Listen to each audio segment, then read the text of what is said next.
All right, so welcome to today's webinar, Supporting Students with Disabilities Access to and Progress in the General Curriculum. In today's session, we will focus on the legal requirements and share an example from Tomball Independent School District.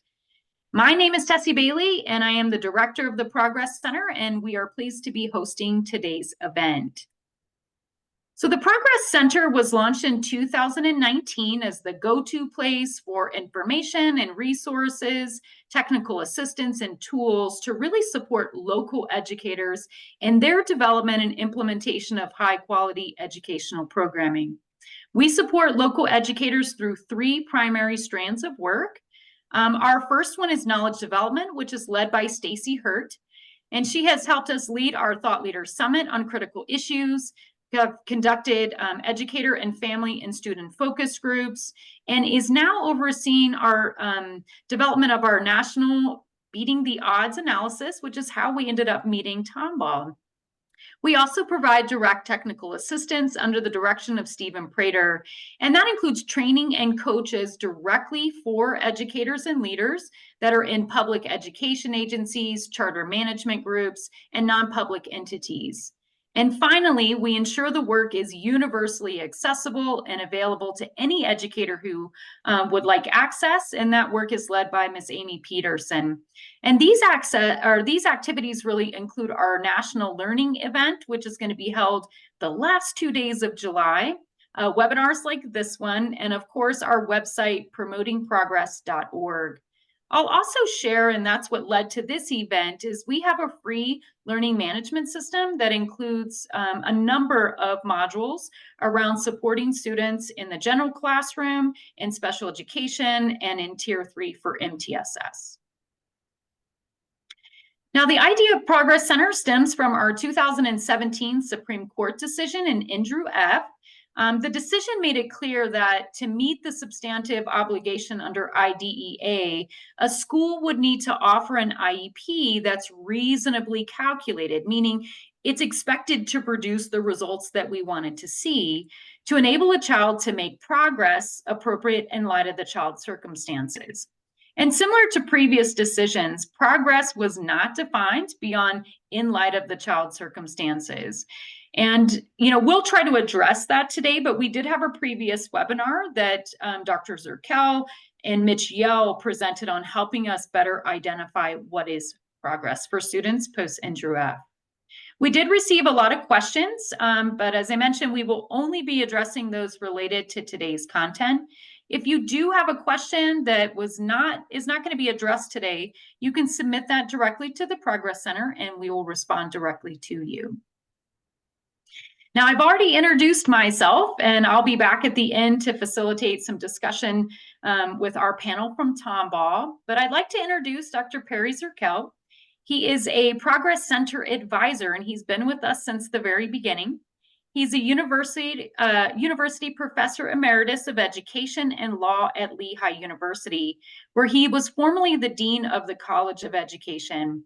He comes to us with more than 35 years of experience as an impartial specialist in education law with a subspecialty in special education. Now, we had some questions around how folks can get more resources or guidance around certain things that we won't address today.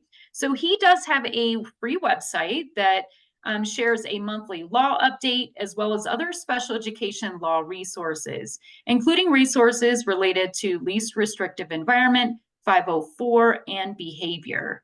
And I will say Perry has presented in almost every state in the United States and has run a law conference since 1977 up until 2022. So he's coming with us with this legal perspective that helps balance out the content we'll talk about today. So before we get started, I just want to say that, what prompted us with this particular session was we were hearing a lot of misinformation, sort of confusion in the field about what does it really mean to be able to access the general curriculum as it's outlined under IDEA, and what does progress really look like in terms of that access. And so some of the things that we often see are things like, well, once a kid has an IEP, then they can't really do anything else. They can't be an MTSS or they don't get other services. These sort of misinformation often leads leaders to make decisions that prevent kids from getting access, or in some cases, define access in a way that leads them to think about it as only one way. Like when we say things like we're a full inclusion school, or we only use co-teaching at our school. Those types of things prevent us from being innovative in the way that we think about meeting the individual needs of students within our general education classrooms. Now, something that's really important is that, we think about kids with disabilities. In reality, they are general education students, that all of the students who enter into our school system are benefiting from the core programming that's there. Students with disabilities, because of the impact of their disability, also benefit from special education, related services, and supplementary aids and services. And that allows them to receive that full benefit from participating in school. One of the challenges that we often see is that folks sometimes misinterpret special education with a supplementary aid and service. And a supplementary aid and service, as we'll talk about in a minute, is really around the supports provided within regular education so that the student can receive full access. And for students who have disabilities who only need those accommodations to really access and benefit from the general curriculum, they don't really qualify under IDEA, because to be eligible under IDEA, you need to have a need, right, for special education and related services, as well as meet the criteria for a disability. Now I'm going to pass this over to Dr. Zirkel, who's going to share just a little bit about the relationship between IDEA and 504, which is commonly misunderstood by folks. Thank you very much, Tessie. And as you can see, there's a visual organizer here that starts at the center with what was, and you'll see what I mean by past tense, was a red circle, which is our focus, the kids who are eligible under the IDEA, the two-part definition of the D in IDEA, meaning meeting the criteria of a classification or more than one classification, such as SLD or other health impairment, and a resulting need for special ed, which goes back to the previous slide. If the child doesn't need special ed, but only needs some supportive service, then they would not qualify under the IDEA. Now, if you superimpose on this red circle the blue circle, which stands for the Twin Sisters, Section 504, a civil rights act that dates back 2 years before the IDEA, that is the Rehabilitation Act of 1973, and pardon the analogy to a twin here because their birth date is not the same, but they are almost identical. In 1990, Congress enacted the Americans with Disabilities Act, which has the same definition of disability as 504, which is a broader D than the IDEA's D, that is disability. Instead of a two-part definition, there's three criteria. One, impairment. It doesn't have to be a particular category, any impairment, physical or mental. Second, that affects a major life activity, which is not just learning or reading or writing, but things like manual functions and or bowel functions. So very broad definition, but the third element is that the degree and duration must be substantial as compared to moderate or mild.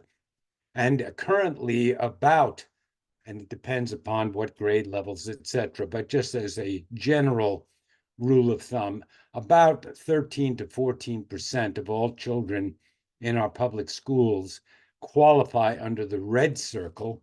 And by the way, when we superimposed it, these kids are also eligible under 504. We kill two birds with one stone with their IEP, but nevertheless, that's why it's magenta or purple rather than red, to show this double coverage. And then in addition to that 13 to 14%, the outer blue perimeter there, that bagel or donut, are so-called 504 only students, meaning they qualify under 504, but not under the IDA. And they're currently about 3.5% of our school population. But the vast majority of our students are in general education, and to the extent that we import from IDEA special education and 504 ADA, as we'll be describing in terms of FAPE there, just import this notion that most of you find natural to view the world, and that is viewing each child as one, a whole person, not just, for example, their academic performance, and two, as an individual who has a diversity of differences. Then we will need less by way of law and by way of folks like me, and can turn to most of you, including the Tomball folks, to really do best practices in terms of all kids. So what I call 252, which it's a symbol here, that there's no regulations, it's just common sense, good individualized education, which would include, for example, UDL, the notion of universal design for learning, which imports across IDA 504 and 252, and things like RTI, MTS, PBIS, etc., which all you are the masters of, not folks like me. Going to the next slide then. If we focus just on the red circle, and we're talking specifically about law, and get ready for some disappointment, because just about 90% of the questions that were raised by individuals before the program, when I looked through, I didn't have answers for, as someone who specializes in law, because law just provides some sort of gross foundational rules that I analogize to the basement of the building. I'm the person who's down in the basement. It's damp down here. There's some mold down here. We occasionally have some flooding down here. And it is just the foundation for the building that you live in, and that your ethic is to stay as high as you can in that building and bring children as high as they can to achieve each individual's potential. That's where the Tomball folks live. That's where most of you live. And I do not welcome you to the basement. My job is to just show you where that level is so that you can clearly exceed it and have your mind proactively on doing the best you can, even though I only require, like Andrew F., what is reasonably required. And law is often misconstrued as to what it is. For example, it's not OSEP guidance in a strict sense of the law. It's not state education agency technical assistance, and it's not local board policy or prevailing practice, although that's the parts of the building that all of you live in. And we have a separate module on the Progress Center, actually two of them, that define more clearly law. But here, think of it in three levels, somewhat like a pyramid. Legislation at the bottom level, then from legislation, regulations, which are in more detail and incorporate the basic rules in the legislation and add more clarity to it. And then finally, at the pyramid, court decisions that interpret and apply the legislation and regulations, in this case, the IDEA. We're not going into 504 here because we have limited time. Our focus is the law under IDEA. What does it say about access, also involved in or participate or progress in the general curriculum? And Tessie can help us with that. And Barry, we did have a question just around your reference to the 252, and just wanting to say, does that mean it's halfway becoming a 504 student? And, is there a concern about that being? Yeah, I just simply, because it's sort of, we've got to pick a fraction. Well, some kids are technically half of 504. They may have an impairment. It may affect a major life activity, but not substantially, just moderately. But obviously, just like LRE or anything else in human existence, it's a continuum. And some kids are 126 and some kids are 375. And that's all the beautiful mosaic that is made at the second, third floor in the attic or at the penthouse. The law doesn't really, so I'm just using it symbolically. Pick whatever number works for you that stands for just simply good, individualized, responsive education for the whole child so that she or he can achieve their full potential. Thank you for clarifying that. So before we move into some of the cases, I just wanted to share some things that might help in terms of the interpretation of that. Things like inclusion and some of the terminology, even like accommodations, don't often show up in the regulations, although they tend to show up in our regular speak, right? As we're getting into those upper floors, as Perry mentioned. But in the regulations, there are two terms that are often related to this, the provision of providing access to and benefit or progress in the curriculum. One is regular education class, and that is used to refer to a location. And you'll see this in the IDEA language around supplementary aids and services and how we support students from the IEP standpoint in their regular education classrooms. You might not use that terminology in your state or district, but that's really what it's referring to. The other thing that will come up a lot in today's language is around general education. And when you see this terminology for general curriculum or general education curriculum, it's not just your academic curriculum. It's really the curriculum that you offer to all students within your classroom. Your, social, emotional, physical education, just the general experience that a student has. So that's what we're talking about in terms of accessing and progressing in that general curriculum, not the actual purchased materials. I'll just quickly share a couple of resources that are available to help you sort of understand this language. I think IDEA is much more simplistic than maybe we make it. And if we go back to some of the language, it helps us understand the intent or be able to answer some of the questions that you may be receiving more confidently, right? There's not a black or white answer to a very narrow context, but there are some general ways in which we respond. So when we think about access and progress, you will see some of the language around how do we ensure, that the student is getting access to or be able to be involved in the general curriculum. And most people ask us like, well, what do you mean? Is that just the literacy curriculum or school curriculum as a whole? And it really is the latter. The other thing is you'll see is meet the child's needs that result from the disability. And that's the purpose of the IEP, is to outline some of those so that the student can progress within that general curriculum. Now we have a number of resources that exist, our tip sheet series that Amy will include in the chat box.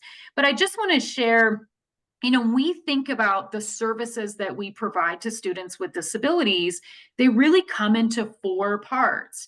There is one statement in your IEP in the way that IDEA language is written, and that statement includes all of the services and aids that you'll provide. You'll provide special education and related services, and you'll also provide supplementary aids and services. And so we often think about the special ed and the related services are the things that are the responsibility of special education in terms of its delivery in collaboration with other members of the team, where the supplementary aids and services are within the regular education or the regular classroom. Some other things that were asked in our chat or our questions before was, around this program modifications and supports. Well, those are things that we provide to school personnel to be able to do this. And you're going to hear some examples of that from our Tomball partners, but it may be the specialized training that's provided to a gen ed teacher or the collaborative time that might be provided to allow the special ed teacher and regular education teacher to figure out how best to provide supports within the classroom. So, just to think about, what's the purpose? It's really to advance on IEP goals. But the second thing that you'll see here of that statement is to provide those services to ensure that the student can be involved in and progress within the general curriculum. And something else you'll also see in there is it's not just, our literacy and our math curriculum, but we're talking about extracurricular activities, our non-academic activities that are part of that school experience. And the intent is to make sure that all students are able to be educated and participate with kids with and without disabilities. Now, I won't go too much in detail because I want to make sure we have enough time, but there are some tip sheets that will help you sort of see how you can, break down each of these parts, whether it's specially designed instruction or supplementary aids and services. And if we look at the big picture of how those are structured within our services and supports that we provide to students, the purpose of all of the special education related services, the supplementary aids and services that you'll hear today, is to ensure that this student, because of the impact of their disability, can still receive maximum access to that general curriculum that's there. So I want to pass this over to Perry, and he's going to walk us through some of the cases that we're seeing related to this. Thank you again, Tessie. And this slide, I'm reminding you again that you shouldn't expect too much from me in terms of summarizing as impartially as I can what the law, again, and here the law will reach the pyramid. Tessie gave you some ideas as to what the law says, the IDA legislation and regulations. And by the way, if you didn't notice it, on each slide on the left side, she actually quoted from the regulations which incorporated the legislation, and then the Progress Center tip sheets that translate, apply, and give examples for folks who are in the upper floors like you. And again, a legal person like me who always focuses on what was on the left side of those slides, notice if you look back at the language that was in bold, you'll see this repeating theme with regard to the IEP about access or participation or involvement and progress in that broad general education curriculum. And if we had more time, we would also show you regulations. Wait, well, let me go back one slide again just for a moment. And that is, we would also see regulations about evaluation, and we would see those same themes. Now, in a minute, I'm going to look for the same themes, and the way I did it was look through a legal database of court decisions under the IDEA, looking for that magic language. Where does it use within 5 words of general ed curriculum words like progress or participation or involvement? But as we go there, what I forewarn you on this slide, percentage-wise, there weren't a lot of cases that actually provided the kind of guidance that many of you are looking for. And for those of you who are looking for it, you may be disappointed, but my view after 40 years of this is that that is really not something to be disappointed at, but celebrated, because it keeps me, the law, where it should be, in the basement, and rather than over legalizing it, leaves the answer to the questions at the higher authority, where many of you have a self-concept thinking that judges or lawyers are higher. No, in special education and general education, you are the licensed professionals. And so if you look at the last couple of lines of the text on the left, ample latitude for professional discretion. And you are the professionals, and you are given deference by the courts. Now we move to the next slide. So we've looked through, and what we first find is that Tessie earlier gave you from Andrew F. the so-called holding, the standard for substantive FAPE having to do with the IEP being reasonably calculated for progress appropriate under the circumstances of the child. But if you look more fully at the decision, you will find in the so-called dicta that is in statements made by the court in terms of its conclusions, etc., but not the actual holding that says thou shall, you find a division in the LRE spectrum of two categories of children. One, personified by Amy Rowley, the Rowley decision from 1982, a child who's fully integrated in the regular classroom. And notice that there, the notion of reasonable calculation, at a minimum, would be advancement through the general curriculum, as often indicated by test scores, grades, and other progress measures. But Andrew, unlike Amy Rowley, was at the other end of the spectrum. He was not at all fully integrated. As a matter of fact, he was fully segregated in a special ed class for children with autism. In that context, the court is saying in dicta, his IEP maybe doesn't aim for grade level advancement. Now, this is how the court looks at it. It's not how you should look at it. But they're nevertheless, even looked at as grossly and minimally and basement-like as the Supreme Court is, because it's representing law, nevertheless warns us that it must be appropriately ambitious in light of that child's circumstances. And the goals, which earlier Tessie had pointed out to us, the regulations about the goals that had to do with access and progress, should provide challenging objectives. Okay, then now we're going to look at the lower court case law and just sample them across the spectrum of the main issues. And the main issues are eligibility, who qualifies under the D in IDEA. Then if the child qualifies, second category, FAPE, which has at least two basic dimensions, procedural FAPE and substantive FAPE. And then we'll look at the overlapping requirement or presumption or obligation, which is to have the child's placement in the least restrictive environment, LRE. So under examples, just two quick cases chronologically in order. A First Circuit case being a case out of Maine, and that is the state of Maine in New England. Here we have a gifted child with Asperger's syndrome. And if you looked at his grades and his test scores and his other academic measures of progress in the general ed curriculum in the narrow view, that is the academic view, this kid doesn't need special ed. And so the district says he's not eligible. Parents go to hearing and ultimately up to the First Circuit Court of Appeals, which includes and is binding in several states in New England. And the court says he is eligible because the general education curriculum is not limited to academic performance. And in his case, his problem, as most of you know, as you look down to the basement and as obvious to you from your vantage point, is that social performance or intelligence or interaction is just as important or more important ultimately than academic.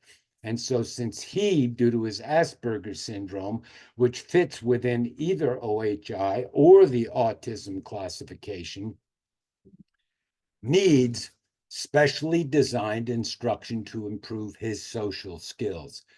Or the next case down, the Hawaii case. In this case, the hearing officer decided that the child, again, was eligible, even though this district in good faith thought that he didn't meet the criteria or that she didn't meet, in this case, it was a he, because he had ADHD, and ADHD itself is necessary but not sufficient if you want to qualify on that subset of OHI. But this particular kid, when looked at through the lens of a federal court, which doesn't have your nuance, specialization, or professional norm, nevertheless said it is so severe for this individual child that the supports and accommodations, what I call 252, were tried, good for you, but did not work and did not allow him to access in a meaningful, or what Tessie called full way, the general ed curriculum, which would be the same opportunity as non-disabled children. Going to the next slide, we then look at one quick example under, remember I said 2 dimensions of FAPE. This is procedural FAPE, all of the different rules having to do with procedures that apply. And one of them that earlier Tessie pointed out when we were talking about goals in the IEP, they must be measurable so that the child can access the general curriculum. Well, this particular individual child in Delaware had a very severe cognitive disability.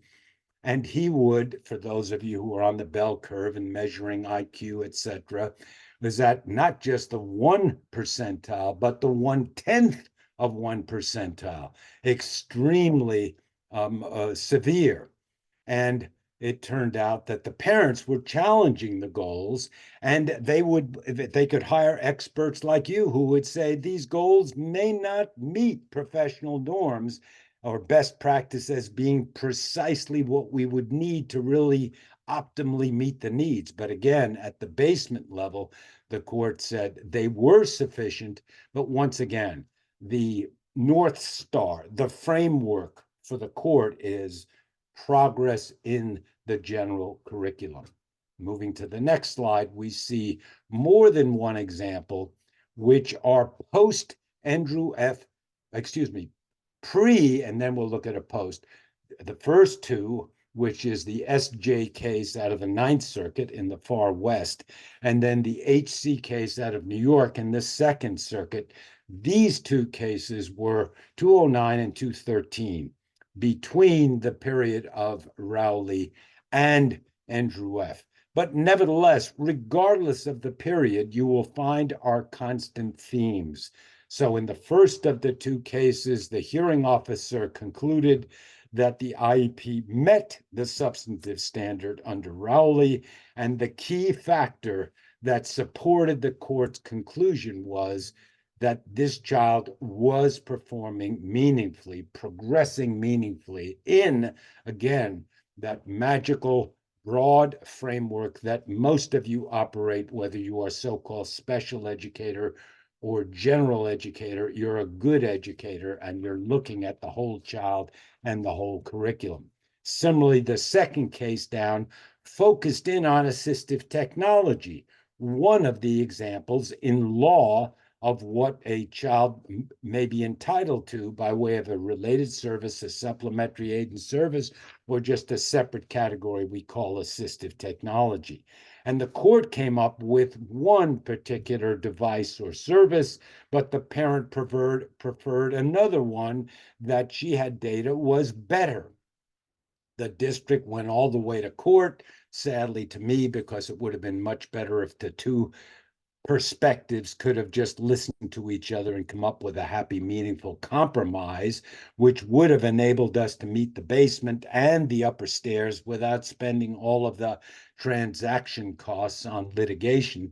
But nevertheless, at the end, the parent in effect lost because the court is using this standard again of reasonable, even though parents, grandparents, and educators are more correct in using the optimal standard. But if you come to the basement, be ready for these sometimes individualized, confusing, and not entirely consistent results, but the same themes. Moving to the next slide, we have here's 2 more examples post Andrew F. So if you thought, well, the previous 2 were not under Andrew F., you'll see the same kind of results. In the Albuquerque case, which was at the federal district court level, part of the reason that the court concluded that the program that was proposed by the district for this particular child did not meet the reasonably calculated standard of Andrew F. is that the teacher, and we're talking here about the regular ed teacher because the child was integrated for most of the time, failed to knowledgeably and consistently, words like you would be using, fidelity, with regard to implementation of the IEP provision for, and look again, the focus is that particular support, in this case, assistive technology, more specifically audio texts, and thus this kid did not have an opportunity for meaningful access. Similarly, a Ninth Circuit case at the bottom of this slide, in this case, the court ended up saying that a modified curriculum that did not allow for advancement to a diploma, now before we get to the end of it, in some cases that might have passed muster in the basement standards of Andrew F. And I'm not trying to insult Andrew F. I'm just trying to put it in perspective of where we all are. But in this case, notice the profile, the individual characteristics summarized here. We have a high school student rather than, for example, a preschool or elementary school students. He or she was fully integrated. Remember that category we talked about when we divided Andrew up into two parts. And he was capable of accessing the general ed curriculum with supports.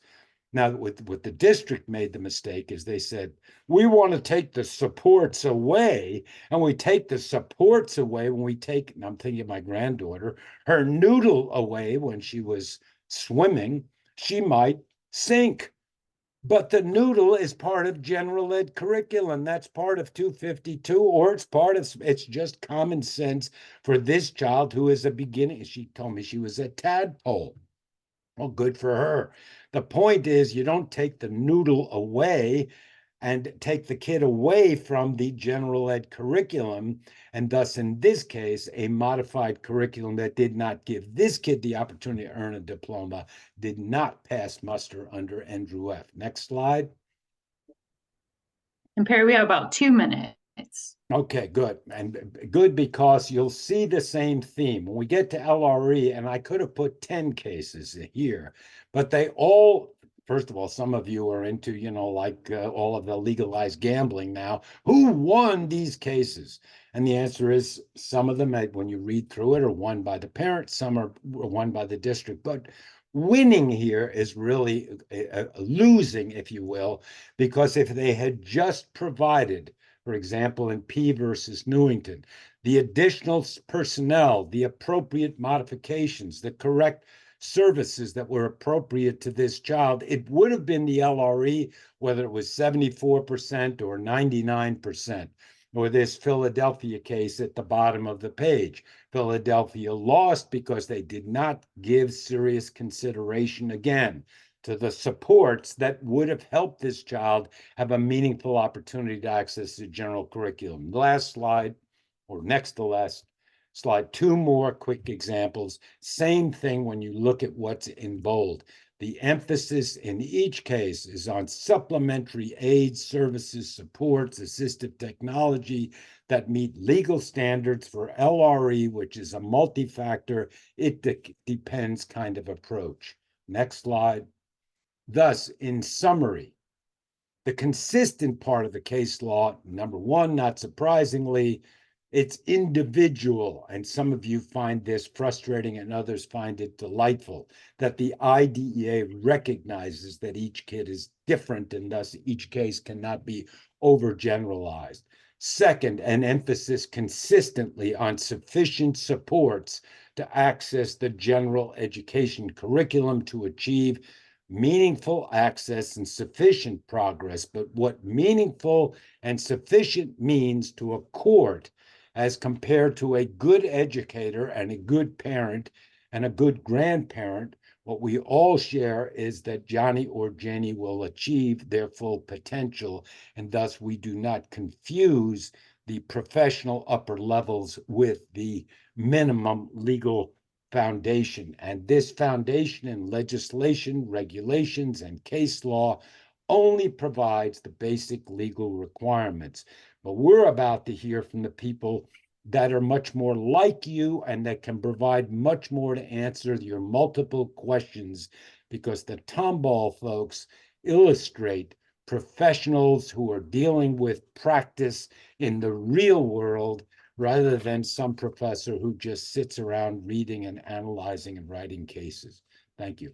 Thanks, Perry. And I think one of the things that I sort of heard from Perry that I want to reinforce is it's not just a same set of supplementary aids and services, but it's like the courts, what we're finding in the case law as well as in IDEA, it's individualized supplementary aids and services. So if you're thinking about your IEPs and you have the same cut and paste list of accommodations and supports, then maybe it's a good time to go back and reflect on how individualized those are. Well, I am pleased to introduce our panel, and I'm going to pass this over to Dr. Webb, who's going to introduce his folks and get us started in our discussion. All right, well, good afternoon, and thank you for the opportunity to be here. I'm happy to climb out of the cellar or the basement, if you will. We're going to the penthouse all the way to the roof. The basement is part of the foundation. You can't have special education without compliance. But what we hope to talk to you about this afternoon are the outcomes that strong compliance can get you. Tomball ISD, a fast growth district, just about 20 miles northwest of Houston. We add about 1,000 kids a year. We have a new campus going up every year for the next 5 years. And we are very proud to be in a district where 3 out of 4 kids with disabilities are taught in the same classroom that they would be in if they did not have a disability. We are entering into our first year of zero disproportionality by identification, by placement, and by discipline. We are a high achieving district, but most importantly, we are high achieving for students with disabilities. And we center our core focus, our core value around 3 boulders.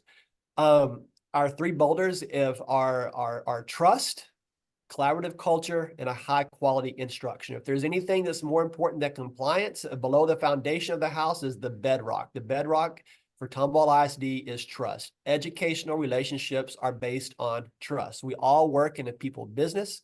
Most of our budgets go to salaries. And if you take the people that work in a district, the kids that receive the instruction in the district, and the communities that the district support is all about trust.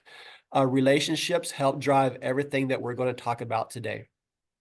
Second, our high quality instruction is a focus across the district, and personalized learning is not just a feature of special education, but accessibility to the general education curriculum, I feel, is what makes us unique, because we do not have a special education curriculum for kids with disabilities who are served in inclusive settings. We do not have a separate program for them. We don't have a separate set of scripted lessons that they go through. Kids with disabilities in inclusive settings in Tomball ISD receive supplemental support that comes through our teacher support. It comes through our resources, but there's not anything different for them. So that 252, I think, is part of our high expectations, at least for kids with disabilities in inclusive settings. We are one of the only districts in the southeastern region of the United States that are a PLC district at scale, a professional learning community. PLCs in Tomball ISD are at scale at every single district, in every single campus, content area, and grade level. Every single campus content level grade team will go through these 4 questions every single week: pre-K, 5th grade, or in English, or in senior level English. What is it that we want kids to know? How will we know that kids have learned it? What will we do if they don't? And what will we do if they already do? So we trust our teachers as instructional designers. Our master schedule has built-in planning time as well as intervention to help teachers implement the answers to these 4 questions. So I'm going to turn it over to each of the team members that are here today. And first, Carrie Williams, who's going to talk specifically about how curriculum access tools, text-to-speech, and speech-to-text is a major feature of our high-quality instruction. Thank you, Dr. Webb. So one of the things that we have in Tomball ISD is, from the top down, the support from the superintendent to Dr. Webb, who's you've heard talk, to everybody down to the principals and the staff. have an overall belief that access, right? That's one of our boulders in personalization, high quality instruction. And one way that we do that is through making curriculum access tools available to all students. So not just students who receive special education services or 504 services, or who might be emergent bilingual, et cetera, but for all students, for that, looking at that universal design for them. And then you look at beyond that. So teachers and every student in our district has access to specific programs that provide for text to speech, speech to text, looking at predictive spelling, looking at content and language support. So these that we purchase for the entire district to use are available for all students. But then when you go in and a little deeper in that, you look at, okay, well, some of our students who we have being served through an IEP may require some of these supports to overcome those barriers. And so then we look at, okay, if we're putting these things in their IEP, if we're making a decision as an IEP committee that this is a requirement for them to get over this barrier and to access that curriculum for them, then we need to make sure that that's happening on a consistent, frequent basis. Not only do we have these available to all students and then obviously are monitoring and using with fidelity for those who require it, but we're also looking at how can we expand that? How can we go further? And so when you're looking at, say, a student, for a specific student example, we had a student who came to us. She had has an eligibility of a student with a visual impairment, and she was really, really struggling in the academic arena. She had supplementary aids and services. She had supports and services through a teacher for the visually impaired, working very hard on, you know, what are we missing? What's going on? And when they really started training and teaching her all the things that these curriculum access tools could do, we just saw that light bulb. And she went from a student who we were looking at and the team was looking at, do we need to do some more restrictive, you know, setting? Do we need to look at LRE to pull out a little more, to someone who is fully included in the general education classroom and is actually looking at and participating in advanced placement classes now, because we found that tool, that what she needed individually for her, and provided her with that training. So something that, yes, is available to all students, but when you really target it, like you said, for those individual needs and look at students individually, the amazing things that can happen.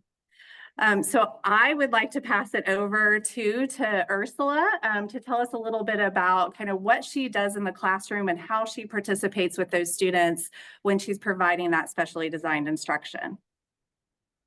Hello, everyone. I'm Ursula Hart. I'm a specialized support teacher, which just basically is a special education teacher in the general education setting. So I'm also a case manager. I get to know my students when I come in. I find out which students I'm actually targeting with instruction or support in the classroom. I find out what their accommodations are, and I make sure that they're getting all of their needs met in the classroom setting. I kind of do something what I call like a figure eight in the room, and I kind of just work the room and go to each pod and make sure kids are actually accessing the curriculum. Is there something that they need to have explained to them? And are these accommodations actually working for them? Do they really need this many accommodations, or can we scale some of these back? So I'm more kind of on the front lines of working with teachers also to help them to understand how to implement accommodations as well, so that every person who comes in contact with the student knows how to work with that student.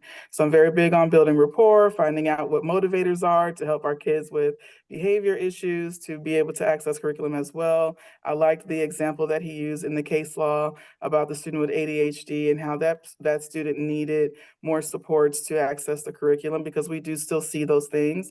Not everyone is covered under 504, well, I don't say it like that, but not everyone is 504 and ADHD. We have our special education students also who are also ADHD, who struggle to stay on task and things like that.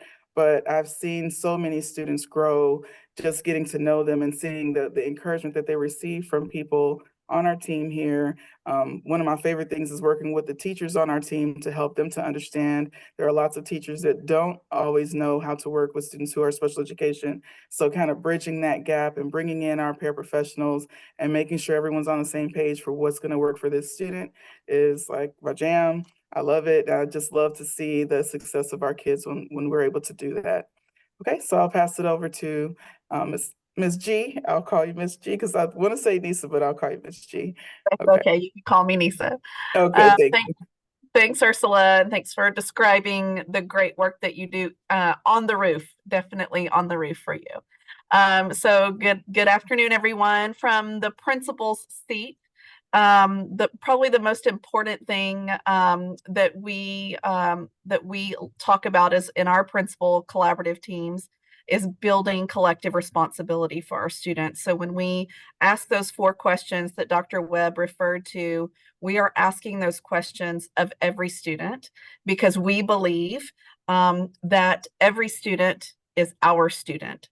Regardless of what your teacher title is, the content that you teach, the program in which you teach. And so collective responsibility is often, we talk about it daily. They're all our students. And so specifically what I mean by that is that when, I'll take the student, for example, that Carrie was speaking about, the general ed teacher believed that that student was her student, along with the visually impaired teacher, the teacher of the visually impaired. She believed that that student was her student as well. The principal, which got to be me, I believe that that student was my student as well. And so we had a collective responsibility for all of our students. And when that happens, then we begin to build systems on our campus and within our district that belief is the foundation for the systems, which means that our multi-tiered systems of support work in line with each other. All students have access to our curriculum access tools, those universally designed instructional supports. We build those in, which means that from the very beginning of the learning, those expectations of our state standards to the students that don't know it, to the students that already do know it, those 4 questions, we have systems in place that are that build a very smooth continuum of services. So that collective responsibility is the foundation. It's where we start so that all of the players, all of those stakeholders that are in the room take responsibility for every single student, regardless of how each student qualifies, how each student's instruction is personalized for them.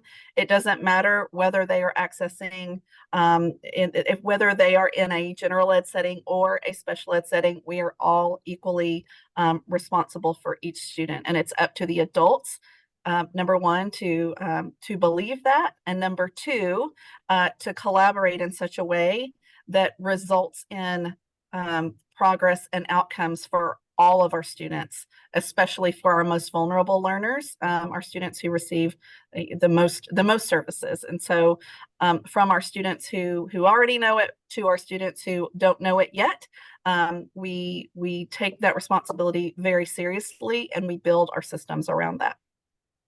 Could one of you speak to, for students who have some of the most severe cognitive disabilities, and how do you ensure that they're getting similar opportunities for access? Yeah, so I can speak to that. So when we look at our students who have the most severe disabilities, like Nisa was just talking about, we look at that the same way. We look at that individualized need for those students. And, what does the assessment say? What do the parents say? What is in school, out of school, all of those things, and looking at that data as to what it is that this student needs to make meaningful progress for them in lieu of their circumstances. If it's within the general ed curriculum or if it's in alt curriculum, that too. We still have curriculum access tools that are used in our more what you call self-contained types of settings. I say self-contained, but in Tomball ISD, we really look, even for our programs that are quote unquote self-contained, they're not always self-contained. They're individualized to that student. And so we only pull them into that setting if the supports and services and things aren't appropriate for them to be in that general classroom. And so they could be in and out of different settings depending on their individual needs. So that's one way we do it. We obviously have lots of other tools and tricks and assistive technology needs to make sure that those students are accessing the curriculum that they are accessing. We have unified champion schools that we're really working towards, where we're doing a lot of integration with Special Olympics in our school day. We have events that we're looking at not just the academic side, but like Mr. Zirkel was talking about with, the social emotional and the social aspects and the social skills component of it as well. So lots of different ways that we're looking at that for students across the spectrum. And go ahead. I know we just have a couple more minutes, but I'm hoping too that just to remind folks that our Tomball team will be back at our learning event at the end of July. So if you don't get all your questions answered, we'll come back to that. I think Dr. Webb, you had something. I think it's important to know we are a part of what's called the teacher incentive allotment, and that includes teachers of students with significant disabilities. So these teachers are eligible based on the progress of their students to earn upwards of $13,000 to $15,000 per year in addition to their base salary over the course of 5 years. It was very important for us to include all teachers in this initiative and not just isolate and look at general education teachers that were eligible for the teacher incentive allotment. And I'll just, end on one question. Is I know there's a lot of talk about teacher shortages and frustration amongst teachers, and I'm curious if you can address like how, for one, you're keeping your teachers, successful, and what you might recommend for folks who are struggling with some of this. So success helps to decrease teachers that are leaving the field, but what we do deal with is a need to add over 100 new teaching positions every single year. So whether it's from attrition or whether it's just new positions, we are in that boat of trying to find teachers. So first thing that we have done is we have sought additional funding from grant funders, and we are partnering with 4 of our local universities to fully pay for completion of bachelor level work for any paraprofessional currently in the district with at least 60 hours of college credit. So we are trying to grow our own. And we already have about 50 teachers that are in this pipeline that can earn their bachelor's degree to become teachers in high need areas, specifically special education at no cost. We are working on developing an educational P-Tech at our new high school. Our P-Tech high school would be to grow our own students to become future teachers. These students would graduate with a high school diploma and an associate's degree in the area of education. Ideally, they would then partner with our grant funder, and then they would go they would have an entire 4-year degree at no cost. But I think it's some of these creative ways that are helping to help find teachers that are difficult to find. So again, I think our retention is good. We still struggle specifically in special education, but being able to show how we're trying to find creative ways to secure funding for paraprofessionals that aren't quite there, and grow our own from high school. Yeah, and I know we're at time. Oh, Sorry. Go ahead. I did want to add just one thing really quickly. I was a paraprofessional in this district for 5 years. I started as a bus attendant, and I just kind of worked my way through college. But what I found that made me want to stay here, and I have like no intention of ever leaving Tomball, is that they have a great mentoring program. Like, I'm a teacher and I'm on here with Carrie Williams. I feel very much like they're celebrities to me because I hold them in such high regard, but we have access to them. They come and talk to us. They're at our PLC meetings. They're training us. We get so much input and feedback. And I know that if I need to call on someone, I can email Dr. Webb for support. I can email my principal for support. They're responsive to us. So I think that helps us keep teachers here because they know that they have the support of leadership. So they're not so like aloof or far away from us, that we have access to them. And our mentoring program, we have like a 1-year and 2-year track mentoring program that helps us to retain new teachers coming into the district as well. So those have been things that me firsthand, I've been able to participate in that have really helped me to solidify my place here in Tomball ISD. Thank you so much, Ursula. Some other folks mentioned they started in the same sort of track. And I think one of the things I heard is success encourages folks to stay, that people want to be part of it. I'm sure there are folks on the call who are like, oh my heck, I'm going to go work in Tomball as well. I'm going to apply for those positions. We are looking forward to hearing more from you all at our upcoming event. And I want to give a special thank you to you for taking time from your school district to share with other folks. Can I just ask if folks have questions, can they contact? Absolutely. They can email us at our first and last name at tomballISD.net. Great. We had a lot of folks asking. So, and special thanks to Perry for getting on today and sharing is, you know, how do we build the whole system? And I think, Dr. Webb, you said we've got to have a good basement. We have to have a good foundation, which is our compliance. And then we build upon that to really have a program that's accessible and beneficial for the students within it. Please continue to follow us on social media. You'll follow us at K-12 Progress. You can also sign up for our newsletter and you'll get the registration to see Tomball in action at the end of July. So thanks again, everybody, and enjoy the rest of your day.